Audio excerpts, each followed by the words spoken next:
ਗੁਰਪਿਆਰੀ ਸਾਧ ਸੰਗਤ ਜੀ 326ਵਾਂ ਖਾਲਸਾ ਸਾਜਨਾ ਦਿਵਸ ਜਿਹੜਾ ਉਹ ਆਪਣੇ ਜ਼ੋਰਾਂ ਸ਼ੋਰਾਂ ਦੇ ਨਾਲ ਪਾਕਿਸਤਾਨ ਵਿੱਚ ਚੱਲ ਰਿਹਾ ਹੈ।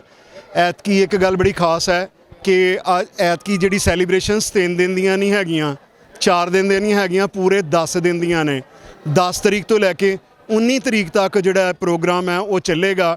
ਔਰ ਪ੍ਰੋਗਰਾਮ ਫਿਰ ਕੇ ਹੋ ਰਿਹਾ, ਇੱਕ ਥਾਂ ਤੇ ਪ੍ਰੋਗਰਾਮ ਨਹੀਂ ਹੋ ਰਿਹਾ, ਯਾਨੀ ਕਿ ਪੰਜਾ ਸਾਹਿਬ ਵੀ ਪ੍ਰੋਗਰਾਮ ਹੋ ਰਿਹਾ, ਨਨਕਾਣਾ ਸਾਹਿਬ ਵੀ ਪ੍ਰੋਗਰਾਮ ਹੋ ਰਿਹਾ ਔਰ ਸ੍ਰੀ ਕਰਤਾਰਪੁਰ ਸਾਹਿਬ ਵੀ ਪ੍ਰੋਗਰਾਮ ਹੋ ਰਿਹਾ। ਲੇਕਿਨ ਵੱਡਾ ਜਦੋਂ ਅਖੰਡ ਪਾਠ ਸਾਹਿਬ ਦੇ ਜਦੋਂ ਭੋਗ ਪੈਣੇ ਹਨ, ਉਹ ਪੈਣੇ ਹਨ ਨਨਕਾਣਾ ਸਾਹਿਬ ਦੇ ਵਿੱਚ ਇੱਕ ਬਹੁਤ ਦੇਰ ਤੋਂ ਬਾਅਦ। ਥੋੜ੍ਹਾ ਜਿਹਾ ਮਨ ਨੂੰ ਹੁੰਦਾ ਤਾਂ ਹੈ ਕਿਉਂਕਿ ਆਪਾਂ ਲਾਗੇ ਸਾਂ ਤੇ ਜਲਦੀ ਨਾਲ ਆ ਕੇ ਪ੍ਰੋਗਰਾਮ ਕਵਰ ਕਰ ਜਾਂਦੇ ਹੁੰਦੇ ਸਾਂ। 3 ਦਿਨ ਇੱਥੇ ਚੱਲਦਾ ਸੀ ਪ੍ਰੋਗਰਾਮ, ਤਾਂ ਤਿੰਨੋਂ ਦਿਨ ਅਸੀਂ ਆਉਂਦੇ ਰਹਿੰਦੇ ਸੀ। ਹੁਣ ਸੰਗਤ ਨੇ ਅੱਜ ਚਾਲੇ ਪਾ ਦੇਣੇ ਆ ਨਨਕਾਣਾ ਸਾਹਿਬ ਨੂੰ। ਅਗਲਾ ਜੱਥਾ ਜਿਹੜਾ 15 ਨੂੰ ਉੱਥੋਂ ਟੁਰਨਾ ਤੇ 16 ਨੂੰ ਆਪਾਂ ਫਿਰ ਦੁਬਾਰਾ ਜਿੱਦਾਂ ਗਰੁੱਪ 1 ਦੇ ਨਾਲ ਆਪਾਂ ਇਸ ਵੇਲੇ ਬੈਠੇ ਹੋਏ ਹਾਂ। ਤੁਸੀਂ ਯਾਦ ਰੱਖਣਾ ਕਿ ਜਿਹੜੀਆਂ ਪਹਿਲੀਆਂ ਵੀਡੀਓ ਚੱਲ ਰਹੀਆਂ ਨੇ ਇਹ ਸਾਰੀਆਂ ਗਰੁੱਪ 1 ਦੇ ਨਾਲ ਚੱਲ ਰਹੀਆਂ ਹਨ ਆਪਣੀਆਂ।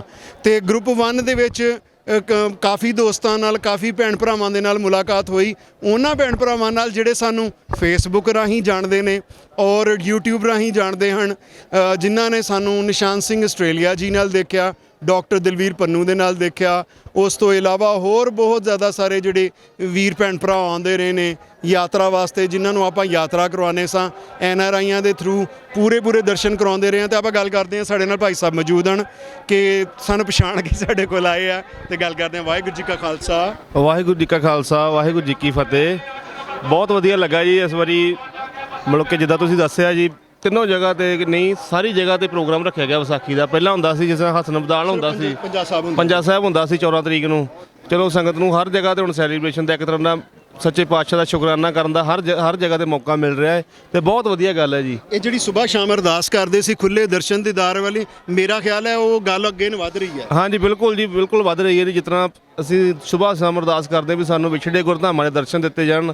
ਪਹਿਲਾਂ 3000 ਵੀਜ਼ਾ ਮਿਲਦਾ ਸੀ, 2800 ਮਿਲਦਾ ਸੀ। ਇਸ ਵਾਰੀ ਪਾਕਿਸਤਾਨ ਸਰਕਾਰ ਨੇ ਖੁੱਲੇ ਵੀਜ਼ੇ ਦਿੱਤੇ, 7000 ਦੇ ਕਰੀਬ ਦਿੱਤਾ ਜੀ। ਪਰਮਾਤਮਾ ਕਰੇ, ਕਿਰਪਾ ਕਰੇ, ਇੱਦਾਂ ਹੀ ਤਾਦਾਦ ਵੱਧਦੀ ਰਹੇ ਜੀ। ਆਪਣਾ ਸ਼ੁਭ ਨਾਮ? ਮੇਰਾ ਨਾਮ ਬਿਕਰਮਜੀਤ ਸਿੰਘ ਜੀ, ਮੈਂ ਤਰਨਤਾਰਨ ਡਿਸਟ੍ਰਿਕਟ ਤੋਂ ਬਿਲੋਂਗ ਕਰਦਾ ਜੀ। ਅੱਛਾ, ਬਹੁਤੀਆਂ ਸੰਗਤਾਂ ਜਿਨ੍ਹਾਂ ਨਾਲ ਵੀ ਗੱਲ ਹੋਈ ਆ ਉਹ ਤਰਨਤਾਰਨ ਸਾਹਿਬ ਤੋਂ ਆਏ ਆ? ਹਾਂਜੀ ਬਿਲਕੁਲ ਜੀ, ਸਾਡਾ ਬਾਰਡਰ ਦੇ ਕੋਲ ਹੀ ਪਿੰਡ ਪੈਂਦਾ ਤੇ ਸਾਡੇ ਦਿਲ 'ਚ ਇੱਕ ਖਿੱਚ ਜੀ ਰਹਿੰਦੀ ਹੈ ਵੀ ਸਾਡੇ ਪੁਰਖੇ ਇੱਧਰੋਂ ਆਏ ਆ ਜੀ, ਜਾਂ ਸਾਡੇ ਉੱਧਰੋਂ ਜਿਹੜੇ ਪੁਰਖੇ ਇੱਧਰ ਗਏ ਜੀ। ਤੁਹਾਡੇ ਪੁਰਖ ਕਿੱਥੋਂ ਗਏ ਸੀ? ਸਾਡੇ ਚਲੋ ਜਿਹੜੇ ਵੱਡੇ ਦਾਦੇ ਪੜਦਾਦੇ ਜੀ ਉਹ ਲਾਹੌਰੀਏ ਵੱਜਦੇ ਜੀ। ਅਸੀਂ ਲਾਹੌਰ ਤੋਂ ਹੀ ਗਏ, ਅਸੀਂ ਹੁਣ ਵੀ ਲਾਹੌਰੀਏ ਵੱਜਦੇ ਜੀ। ਤੁਸੀਂ ਹਲੇ ਵੀ ਲਾਹੌਰੀਏ ਵੱਜਦੇ? ਬਿਲਕੁਲ ਜੀ, ਬਿਲਕੁਲ ਲਾਹੌਰੀਏ ਵੱਜਦੇ ਜੀ। ਸਾਡੀ ਬੋਲੀ ਵੀ ਜਿੱਦਾਂ ਤੁਸੀਂ ਮਿਲੇ, ਬਾਕੀ ਲੋਕ ਤਾਂ ਹਿੰਦੀ 'ਚ ਗੱਲ ਕਰਦੇ ਆ, ਤੁਸੀਂ ਬੜੇ ਠੇਠ ਪੰਜਾਬੀ ਸਾਨੂੰ ਗੱਲ ਕਰਨ ਵਾਲੇ ਮਿਲੇ ਤੇ ਬਹੁਤ ਵਧੀਆ ਲੱਗਾ ਜੀ। ਚਲੋ ਚੜ੍ਹਦੀ ਕਲਾ ਦੇ ਵਿੱਚ ਰਹੋ ਸਾਡੇ ਨੌਜਵਾਨ। ਅਸੀਂ ਪਹਿਲੇ ਵੀ ਕਿਹਾ ਕਿ ਜਵਾਨ ਲੋਕ ਜਿੰਨੇ ਆਉਣਗੇ ਓਨੀ ਜ਼ਿਆਦਾ ਜੁੜਤ ਹੋਏਗੀ, ਓਨੀ ਜ਼ਿਆਦਾ ਬਣਤ ਹੋਏਗੀ ਆਪਸ ਦੇ ਵਿੱਚ। ਕੀ ਸ਼ੁਭ ਨਾਮ ਵੀਰ ਜੀ? ਮੇਰਾ ਜੀ ਅਮਰਜੀਤ ਸਿੰਘ ਹੈ ਜੀ। ਮੇਰਾ ਵੀ ਆ ਬਾਰਡਰ ਦੇ ਨਾਲ ਹੀ ਪਿੰਡ ਹੈ ਜੀ, ਪੂਲਾ ਜ਼ਿਲ੍ਹਾ ਤਰਨਤਾਰਨ ਹੈ ਜੀ। ਦੂਜੀ ਗੱਲ ਹੈ ਜੀ ਆ ਮਾਝੇ ਦੇ ਨਾਲ ਆਪਣਾ ਜ਼ਿਆਦਾ ਰਿਹਾ ਜੀ, ਇੱਧਰੋਂ ਜਾ ਕੇ ਉੱਧਰ ਜਾ ਉੱਠ ਕੇ ਬੈਠੇ ਢਾਣੀਆਂ ਦੇ ਵਿੱਚ। ਬਾਕੀ ਤੁਸੀਂ ਅਰਦਾਸ ਦੀ ਗੱਲ ਕਰਨ ਡਏ ਹੋ, ਪਹਿਲਾਂ ਜਦੋਂ ਕਰਤਾਰਪੁਰ ਸਾਹਿਬ ਦਾ ਕੋਰੀਡੋਰ ਉਹਨਾਂ ਖੋਲ੍ਹਿਆ ਜਿਹੜਾ ਸਾਹ ਦਿਹਾੜੀ ਸਵੇਰੇ ਜਾ ਕੇ ਸ਼ਾਮ ਲਈ, ਸਾਡੀ ਅਰਦਾਸ ਨੂੰ ਤਾਂ ਵੈਸੇ ਬੂਰ ਉਦੋਂ ਪੈ ਗਿਆ ਸੀ ਜੀ। ਬੜਾ ਧੰਨਵਾਦ ਜੀ ਪਾਕਿਸਤਾਨ ਸਰਕਾਰ ਦਾ ਜੀ। ਅਤੇ ਚਲੋ ਜੀ ਐਰਕੀ ਜਿਹੜਾ ਇਹਨਾਂ ਨੇ ਹੋਰ ਵਾਧਾ ਕੀਤਾ ਵੀ ਜਿਹੜਾ ਵੀ ਇਹਨਾਂ ਕਟੌਤੀ ਕੋਈ ਨਹੀਂ ਲਾਈ, ਅਤੇ ਸਾਰੇ ਜਿਹੜੀਆਂ ਸਿੱਖ ਸੰਗਤਾਂ ਜਿਨ੍ਹਾਂ ਨੇ ਵੀ ਅਪਲਾਈ ਕੀਤਾ ਉਹਨਾਂ ਨੂੰ ਮੌਕਾ ਮਿਲਿਆ।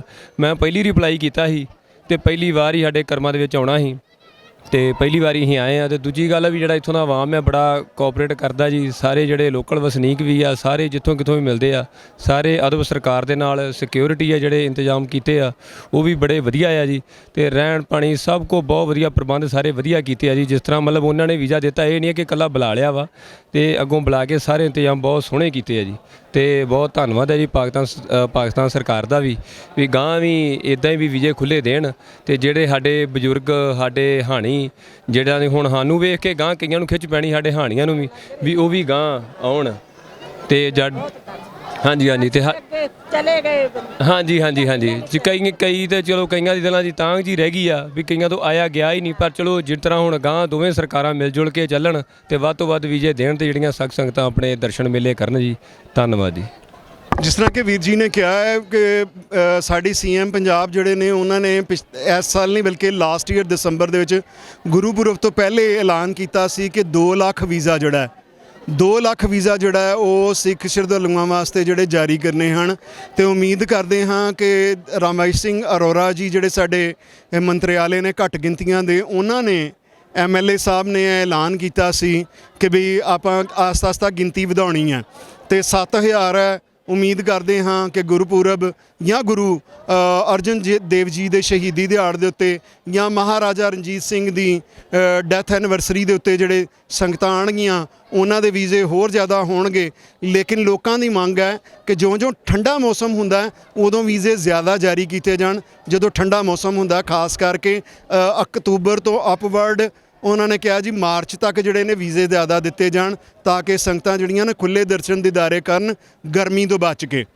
ਕਾਫੀ ਲੋਕ ਰਸਤੇ 'ਚ ਕਹਿ ਰਹੇ ਸੀ ਕਿ ਵੀ ਤੁਸੀਂ ਸਾਡਾ ਪੈਗਾਮ ਜਿਹੜਾ ਸਰਕਾਰ ਤੱਕ ਪਹੁੰਚਾਓ ਕਿ ਠੰਡੇ ਮੌਸਮ ਦੇ ਜ਼ਿਆਦਾ ਵੀਜ਼ੇ ਸਾਨੂੰ ਦਿਓ ਤਾਂ ਕਿ ਜਿਹੜਾ ਅਸੀਂ ਜ਼ਿਆਦਾ ਤੋਂ ਜ਼ਿਆਦਾ ਦਰਸ਼ਨ ਦੀਦਾਰੇ ਵਾਸਤੇ ਆ ਸਕੀਏ।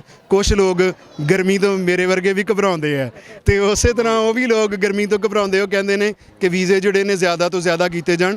ਤੇ ਮੈਸੇਜ ਜ਼ਰੂਰ ਆਪਣਾ ਰਮੇਸ਼ ਅਰੋੜਾ ਸਾਹਿਬ ਔਰ ਈਵਾਕਿਊ ਟਰਸਟ ਪ੍ਰਾਪਰਟੀ ਬੋਰਡ ਦੇ ਚੇਅਰਮੈਨ ETBP ਦੇ ਜਿਹੜੇ ਆਪਣਾ ਐਡੀਸ਼ਨਲ ਸੈਕਟਰੀ ਨੇ ਸੈਕਟਰੀ ਸਾਹਿਬ ਨੇ ਇਹ ਆਪਣੇ ਸਾਡੇ ਸੈਫ ਖੋਕਰ ਸਾਹਿਬ ਨੇ ਸਾਰਿਆਂ ਤੱਕ ਇਹ ਮੈਸੇਜ ਜਾਏਗਾ। ਔਰ ਪ੍ਰਬੰਧ ਅੱਗੇ ਤੋਂ ਪਹਿਲੇ ਤੋਂ ਬਹੁਤ ਵਧੀਆ ਹੋਏ ਨੇ, ਹੋਰ ਵਧੀਆ ਹੋਣੇ ਚਾਹੀਦੇ ਨੇ। ਅਸੀਂ ਖਿੜੇ ਮੱਥੇ ਖੁੱਲੀਆਂ ਬਾਵਾਂ ਆਪਣੇ ਸਿੱਖ ਵੀਰਾਂ ਨੂੰ ਪਾਕਿਸਤਾਨ ਦੇ ਵਿੱਚ ਜੀ ਆਇਆਂ ਨੂੰ ਪਹਿਲੇ ਵੀ ਕਹਿੰਦੇ ਰਹੇ ਹਾਂ, ਹੁਣ ਵੀ ਆਪਾਂ ਜੀ ਆਇਆਂ ਨੂੰ ਕਹਿੰਦੇ ਰਹਾਂਗੇ। ਵਾਹਿਗੁਰੂ ਜੀ ਕਾ ਖਾਲਸਾ, ਵਾਹਿਗੁਰੂ ਜੀ ਕੀ ਫਤਿਹ।